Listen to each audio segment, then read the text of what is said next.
संश्लिष्ट रेशे। बच्चों, क्या आपको लगता है कि हमारा दैनिक जीवन पॉलीमर की खोज और उसके विभिन्न अनुप्रयोगों के बिना संभव हो सकता था? क्योंकि हमारे दैनिक जीवन में आज पॉलीमर ने काफ़ी जगह ले ली है।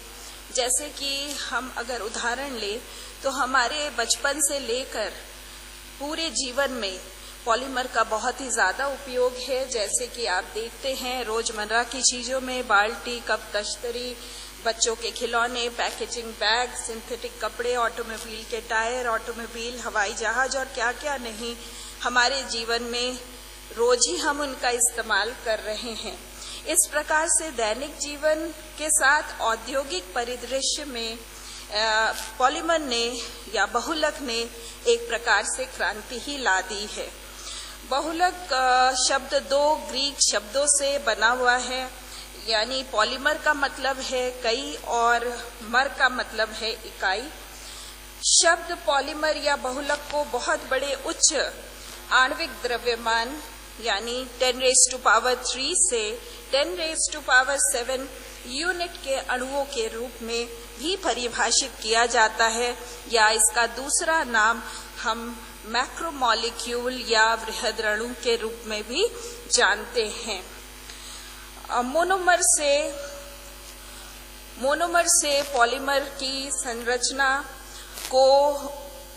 की प्रक्रिया को पॉलीमराइजेशन कहा जाता है। बहुलकों का वर्गीकरण हम कई प्रकार से कर सकते हैं। ये मुख्यतः दो मुख्य वर्गों में विभाजित किए गए हैं, यानी कि प्राकृतिक बहुलक और संश्लेषित बहुलक। प्राकृतिक बहुलकों में पॉलीसैकेराइड, पॉलीपेप्टाइड, पॉलीन्यूक्लियोटाइड वगैरह आते हैं। संश्लेषित बहुलकों में जैसे कि पॉलीथीन, पॉलिएस्टर, नायलॉन, बेकेलाइट वगैरह आते हैं। अर्ध संश्लेषित बहुलक भी होते हैं जिसमें कि सेलुलोज नाइट्रेट का भी जिक्र किया जाता है। संरचना के आधार पर बहुलक के आधार पर वर्गीकरण भी किया जाता है, जैसा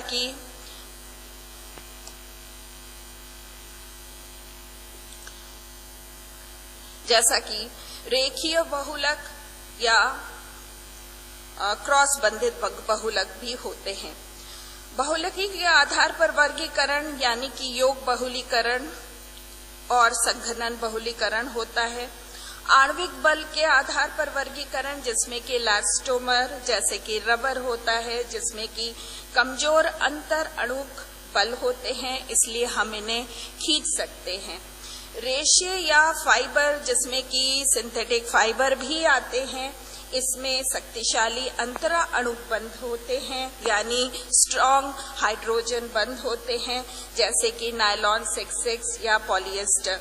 थर्मोप्लास्टिक पॉलीमर्स भी होते हैं। ये रेखीय या विभाजित पॉलीमर होते हैं जो गर्म करने पर नरम हो जाते हैं और ठंडा करने पर सख्त हो जाते हैं, जैसे कि पॉलीथीन होता है, पॉलीस्टाइरीन होता है।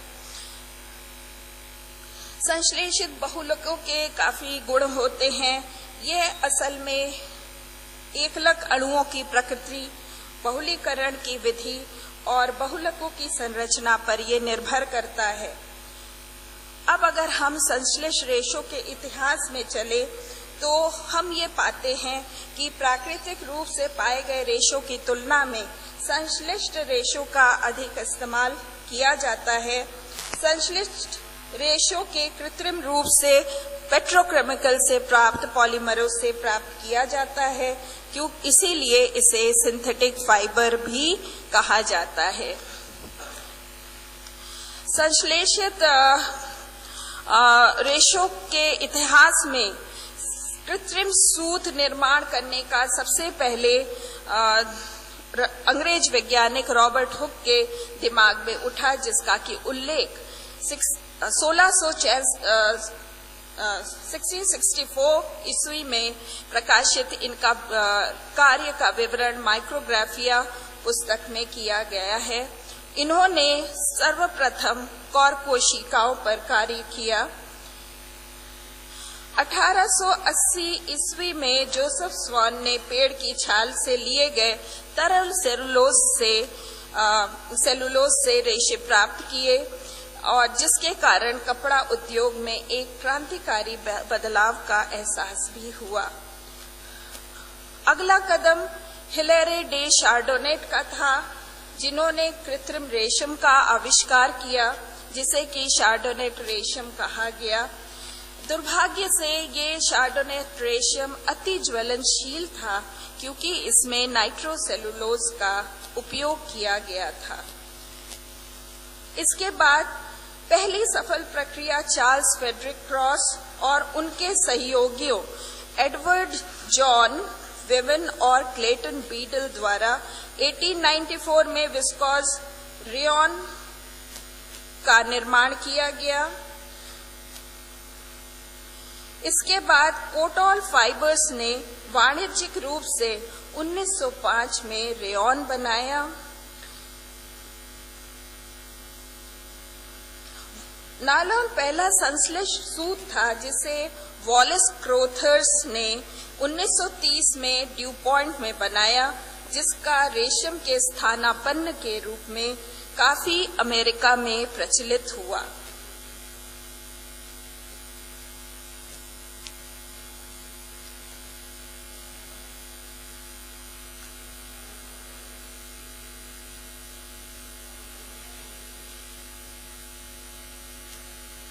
इसके बाद पहला पॉलिएस्टर सूत जॉन रेक्स विनफील्ड और जेम्स टेनेट डिक्सन ने 1941 में टेरेलिन और डेक्रॉन का नाम पेटेंट कराया। आज संश्लिष्ट रेशों का लगभग 98% प्रोडक्शन होता है, जिसमें कि पॉलिएस्टर का अकेले 60% के उत्पादन का विवरण है। इन रेशों का निर्माण कई प्रकार से किया जाता है, जिसमें सबसे आम मेल्ट स्पिनिंग प्रक्रिया है। अब कुछ प्रकार के संश्लिष्ट रेशों की बात करते हैं। सबसे पहले सेलुलोसिक रेशों की बात करते हैं। इसमें रेयॉन आता है। इसकी सामग्री विशुद्ध रूप से वनस्पति स्रोतों से प्राप्त किया जाता है, जैसे कि मुलायम काष्ठ हुआ या रेशम या फिर ये कपास के बीजों में लगे हुए रेशों से भी प्राप्त किया जाता है। रेयॉन का पहला वाणिज्यिक उत्पादन चार्डोनेट रेशम के रूप में हुआ, जिसे बिसनकॉर्न में 1891 में निर्माण किया गया। इसका अकेले या अन्य रेशों के साथ मिश्रित करके उपयोग किया जा सकता है, जहां सामान्य रूप से कपास का इस्तेमाल होता है।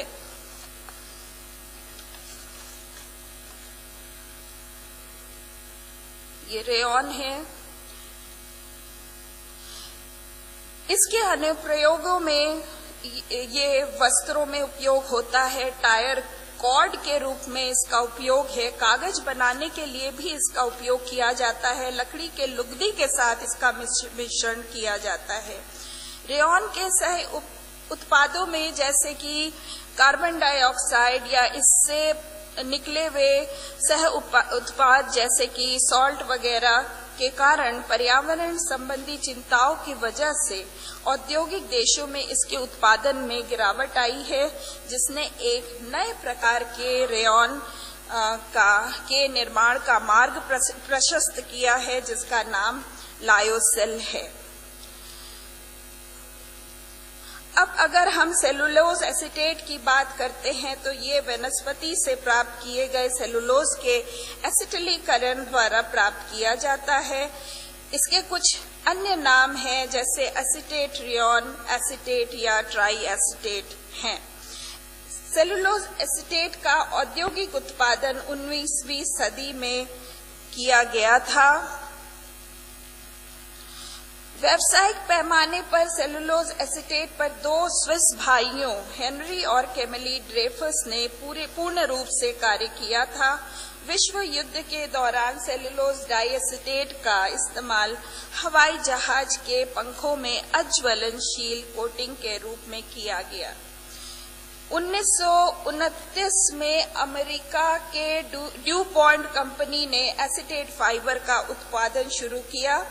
यह अपनी कोमलता और सुंदरता की वजह से काफी प्रचलित हुए। इन्हें धोना, सुखाना, प्रेस करना आसान था तथा इसमें दाग लगने का भी भय नहीं था। इसके अनुप्रयोगों में परिधानों में, खेल संबंधित परिधानों में, कपड़ों में, कालीनों में इसका उपयोग किया जाता है। 1950 में ब्रिटिश फर्म कोटॉल्स फाइबर ने व्यावसायिक पैमाने पर इसका उत्पादन किया एवं ट्राइसेल ट्रेडमार्क नाम से इसका विक्रय भी किया। अमेरिका ने ट्राई एसीटेट को ट्रेडमार्क आर्नेल के नाम से बाजार में पेश किया। इसकी उच्च चमक की वजह से कपड़ों के भीतर इसका अस्तर के रूप में इस्तेमाल किया जाता है। इन डाई एसीटेट रेशो के बंडल को आपको जान के हैरानी होगी कि इन डाई एसीटेट रेशो के बंडलों को फिल्टर सिगरेट में भी इस्तेमाल किया जाता है।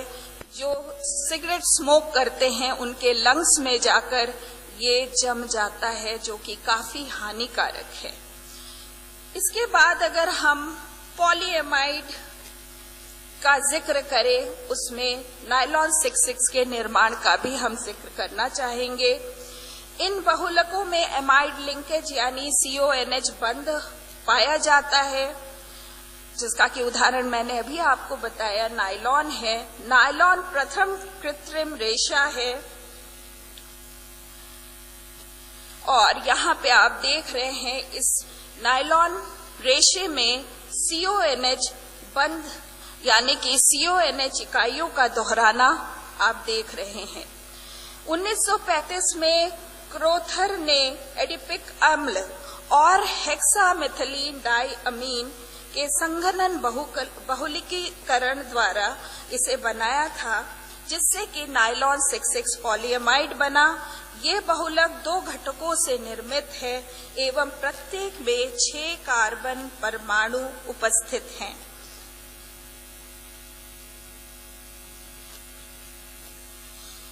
नायलॉन 6 की अगर हम बात करते हैं तो ये कैप्रोलैक्टम से बनाया जाता है।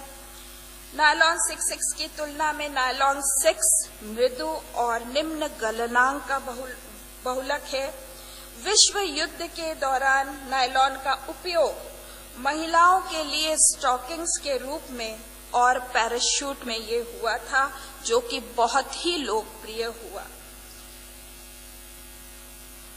अब अगर हम नायलॉन के उपयोग को देखें तो इसका उपयोग सूत, वस्त्र, प्लास्टिक, टायर कॉर्ड, पैराशूट, रस्सी, यहाँ पे आप देख रहे nuts and bolts, bearing, yarn, waterproof clothing वगैरह में होता है।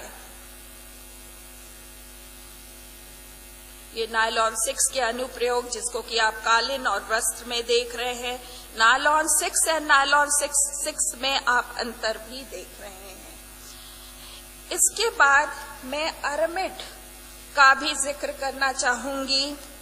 अरामिड एक खुशबूदार पॉलीमाइड होता है। यहाँ फिनिल के छल्ले अमाइड समूह के इकाइयों के साथ दोहराते हैं। ये कठोर, ताप प्रतिरोधी एवं काफी हद तक अघुलनशील अणु हैं, इसलिए ये उच्च कार्य निष्पादन और कताई के लिए आदर्श होते हैं।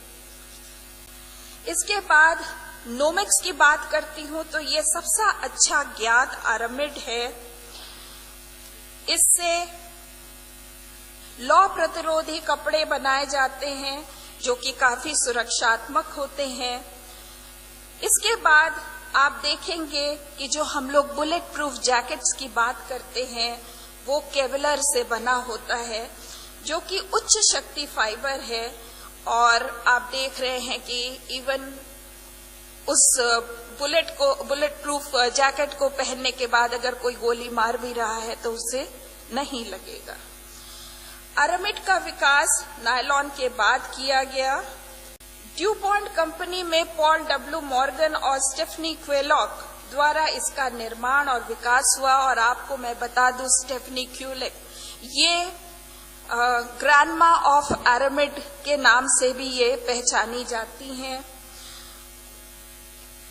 नोमेक्स पॉलीएम्फिनिलीन आइसोप्थैलामाइड है और केवलर पॉलीपीफिनिलीन टेरेफ्थैलामाइड है। नोमेक्स मेटा ओरिएंटेड यानी मेटा उन्मुख और केवलर पैरा उन्मुख, इसमें पैरा उन्मुख फिनिल रिंग है। केवलर नोमेक्स स्टील की तुलना में 6 गुना मजबूत है। इसके बाद हम ट्वेरॉन में आते हैं। ट्वेरॉन केवलर की तरह ही एक और अन्य प्रकार का रेशा है जिसे डच कंपनी ऑक्सो एनवी ने बनाया। इसके बाद टेक्नोरा जिसे जापानी कंपनी टीजन लिमिटेड ने बनाया। कोनेक्स, इसको भी जापानी कंपनी टीजन लिमिटेड ने बनाया। नायलॉन और पॉलिएस्टर के विपरीत अरामिड का उच्च मात्रा में उत्पादन नहीं होता है, पर ये लाभपूर्ण बाजार को प्रतिनिधित्व करते हैं। केवलर के उपयोग आप देख रहे हैं। इसे वी बेल्ट, ऑटोमोबाइल में वी बेल्ट का इस्तेमाल होता है, उसमें इसका इस्तेमाल है। छोटे नाव जिसे कि कैनो कहते हैं, उसमें भी इसका इस्तेमाल होता है। स्पीड बोट, जो हाई स्पीड बोट होते हैं, उसके हल्स में यानी कि उसके ढांचे में इसका इस्तेमाल है। यूरोफाइटर, जिसके कि पैनल्स और विंग में केवलर का इस्तेमाल होता है। इसलिए आप देख रहे हैं कि दिन प्रतिदिन केवलर की उपयोगिता बढ़ रही है। यहाँ भी आप कई केवलर के उपयोग देख सकते हैं।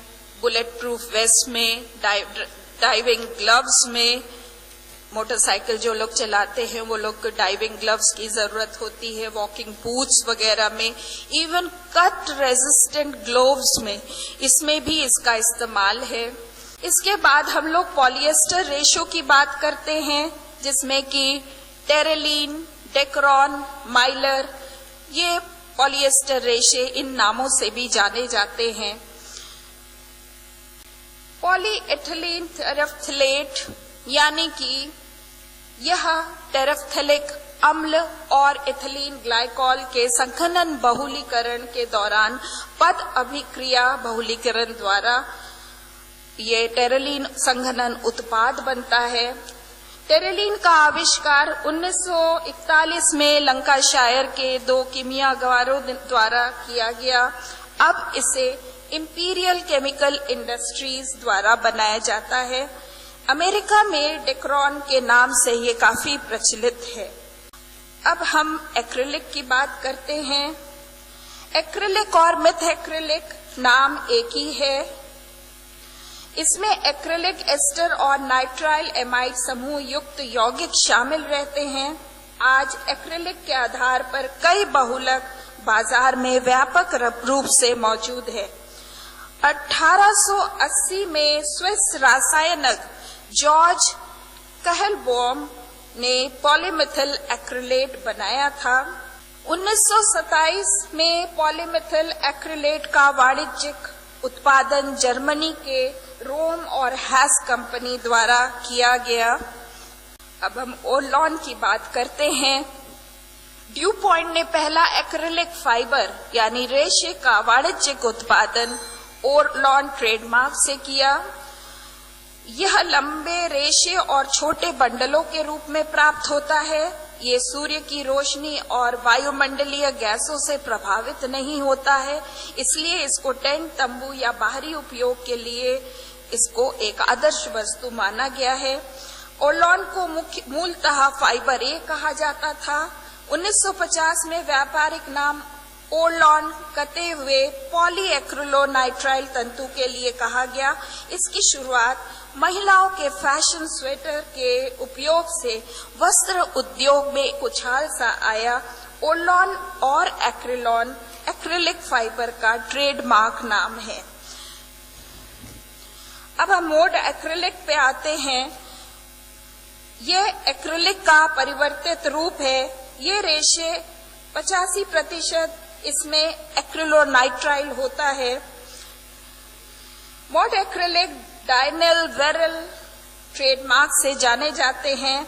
ये रेशे पॉलीथीन से ज्यादा मजबूत और नायलॉन की तुलना में कमजोर होते हैं। इनका उपयोग रोमा वाले कोट, फर, घरेलू साज सज्जा के पदार्थों में या फिर मोड एक्रिलिक का उपयोग विक के रूप में काफी होता है। इसके बाद हम पॉलीयूरेथेन की बात करते हैं। इसका निर्माण डाई आइसोसाइनेट और ग्लाइकॉल के अभिक्रिया के द्वारा प्राप्त होता है। इसका उपयोग गद्दे, कड़े फोम, हवाई जहाज के पंखों इत्यादि में होता है। स्पैंडेक्स, जिसमें कि 85% पॉलीयूरेथेन होता है, यह अत्यधिक लचकदार होता है। इस समूह के ट्रेडमार्क रेशे लाइक्रा, नूमा, स्पैंडल और वायरीन हैं। इसने काफी हद तक प्राकृतिक और सिंथेटिक रबर फाइबर को प्रतिस्थापित किया है। स्पैंडेक्स का उपयोग होजरी, स्विम सूट आदि में होता है। इसके बाद हम लोग सरन फाइबर की बात करते हैं और सरन फाइबर को याद करते हुए हम राल्फ विले को नहीं भूल सकते हैं, जो कि 1933 में एक कॉलेज के छात्र थे और डाउ केमिकल लैब में अंशकालिक रूप में कार्य किया करते थे। वहां ये कांच के बर्तन धोते थे और एक कांच की शीशी के सफाई करने में जब ये असमर्थ रहे, उसका कारण ये था कि उस कांच की शीशी के ऊपर हरे रंग का एक पदार्थ चिपका हुआ था। डाउ के शोधकर्ताओं ने इस चिकने हरे फिल्म को बनाया था, जिसे पहले इओनाइट कहा गया और बाद में सरन कहा जाने लगा। सरन फाइबर का उपयोग खाद्य पदार्थों में रैप की तरह, यानी कि उसको ढकने के लिए इस्तेमाल किया गया। ये फाइबर ताप में अपना रंग बदलता है और अंधेरे में ये चमकता भी है। घरेलू उपयोग में ये स्नान घर के पर्दे, सफाई के कपड़ों के रूप में इसका इस्तेमाल, फिल्टरों में, उद्यानों के फर्नीचरों में इसका उपयोग होता है। कृत्रिम टर्फ में भी इसका इस्तेमाल है। अपशिष्ट जल के उपचार में भी इसका इस्तेमाल किया जाता है। आप यहाँ देख रहे हैं बार्बी डॉल्स को, उनकी बालों में भी इसका इस्तेमाल होता है। मछली पकड़ने के जालों में, जूतों के पतावों में। यह उत्कृष्ट लौ प्रतिरोधी और रासायन प्रतिरोधी भी है। इसके उच्च लोचदार प्रकृति के कारण त्रिआयामी वस्त्रों में ये मोनोफिलामेंट के रूप में भी ये उपयोग होता है। और लास्ट में मैं ये कहूंगी कि सरन रैप के थ्रू आप अपनी शरीर की वसा यानी फैट को भी कम कर सकते हैं, और वो भी किसी अच्छे फिजिशियन के देखरेख में ही ये हो सकता है। धन्यवाद।